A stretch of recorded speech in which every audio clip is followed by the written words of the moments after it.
tá lá faceira, que tu fechou 2 clientes naquela semana e de repente, quando tu vê, tu não consegue mais fechar nenhuma cliente, tu começa a pensar que não deveria ter aumentado o preço, que tu errou na abordagem, e aí o desespero já toma conta e tu fica cheio de caraminhola na cabeça, né? Não é isso que acontece?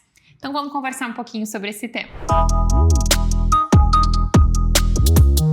O que dita se uma venda ela vai acontecer ou não é o teu estado interno associado a algumas estratégias. E isso que eu tô falando, ele não é nenhum papo motivacional e não é nem porque eu trabalho com mindfulness. Eu vou conseguir te mostrar aqui na prática o que acontece se a gente não tem discernimento de como a gente está antes de entrar numa call de vendas. Eu vou abrir aqui cada etapa, tá? A parte emocional, se eu não sei como que eu tô entrando nessa call de vendas no sentido de qual é o divertidamente que tá no comando, eu vou ficar muito vulnerável a ele. Pode ser que a ansiedade esteja no comando, pode ser que o medo, pode ser que a alegria esteja.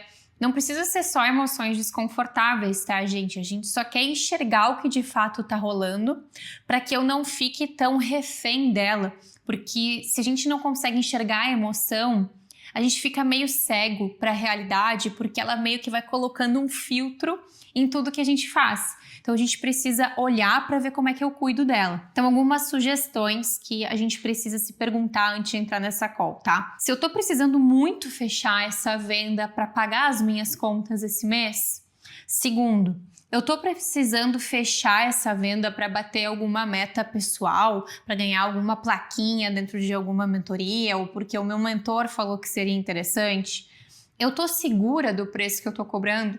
Essa pergunta é muito importante, tá? Principalmente se tu faz parte de algumas mentorias, porque muitas vezes o mentor ele te orienta, fala que o teu serviço, tu tá cobrando 2.000, teu serviço vale 10, e aí tu coloca 10, mas tu não consegue sustentar esse preço na hora que tu vai passar meu Deus! Quando tu vai passar pro teu cliente esse preço. Dependendo do que tu respondeu nessas perguntas, o andamento da tua call vai ser completamente diferente. Eu não tô dizendo aqui que tu precisa estar super confortável.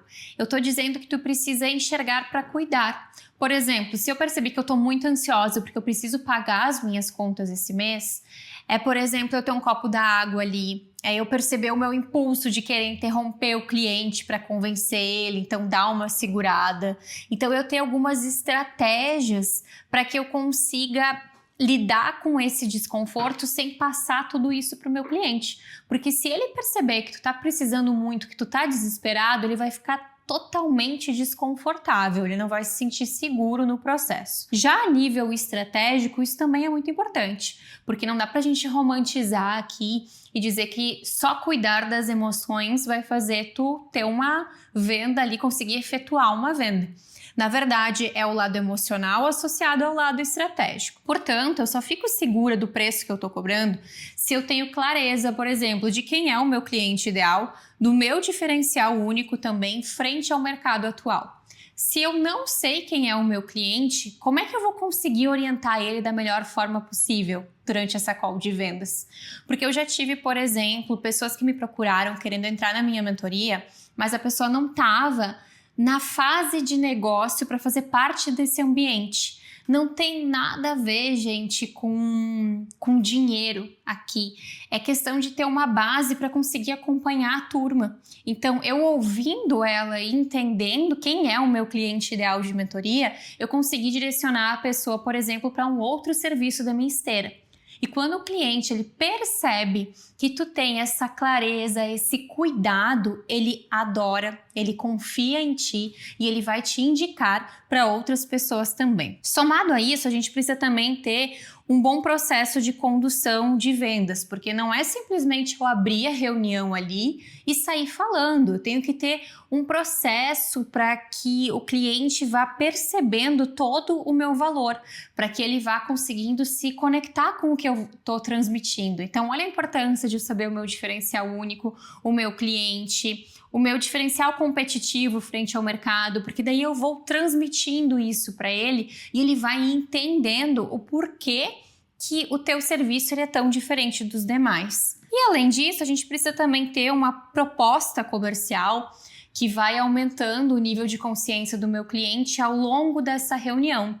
Essa proposta nada mais é do que um PDF onde eu vou colocando informações importantes sobre o meu trabalho, a minha forma de conduzir, os meus entregáveis, e aí o cliente vai conseguindo perceber o valor, ele vai se interessar, e aí quando chega na parte do investimento, ele já está convencido de que ele quer se tornar o teu cliente. Se eu não estou emocionalmente bem, é evidente que eu vou colocar tudo isso a perder. Então, só a estratégia não se sustenta e só a parte emocional também não. Eu preciso unir as duas coisas para que eu consiga efetuar uma venda de alto valor sem me sobrecarregar, sem encher o meu cliente de gatilhos mentais e sem eu ficar péssima depois por ter feito isso. Se eu tiver com todos esses elementos que eu mencionei aqui bem alinhados, o teu cliente ele pode até não fechar contigo agora, mas tu pode ter certeza que ele vai fechar contigo em outro momento. E quando eu tô falando isso, não é arrogância da minha parte, e sim da gente conseguir enxergar com lucidez o que foi feito, no sentido que às vezes o cliente ele precisa se organizar ou ele ficou ali meio inseguro, mas é questão de tempo para ele se tornar o teu cliente. Então a gente tem que ter segurança desses elementos que a gente vai ter um retorno depois de ter feito isso. Até é importante falar para vocês que eu tenho observado o quanto o marketing digital tem deixado as pessoas bem intolerantes a qualquer desafio ou intolerante até receber um não quando a gente faz uma oferta para o nosso cliente. Isso é super natural acontecer, não tem como a gente evitar, não tem assim um curso, uma mentoria onde, sei lá, isso nunca mais vai acontecer. Só que a gente precisa ter essa visão de será que foi alguma coisa que eu falei, ou será que tá tudo certo, será que foi o cliente, não era o meu cliente ideal, ou será que era o meu cliente ideal, mas ainda são questões particulares dela, então ela vai fechar comigo num outro momento. Eu preciso ir desenvolvendo essa leitura sobre o meu negócio, mas chegar um momento onde tudo vai dar certo, onde não vou ter nenhum desafio, isso é uma utopia. A gente tem que aprender a lidar com os altos e baixos do nosso negócio. Por isso que essa parte emocional, que é onde eu trabalho mindfulness, ele é tão importante. Porque senão a gente acha que é só a parte estratégica e é assim que a gente vai acumulando um monte de curso, um monte de mentoria e parece que eu nunca dou a volta por cima. Porque na verdade a gente precisa ter esse aspecto emocional também caminhando com a gente. Se tu gostou desse vídeo, se interessou também por essa temática, já aproveita para se inscrever aqui no meu canal e acompanhar mais conteúdos como esse. Um beijo e até o próximo vídeo.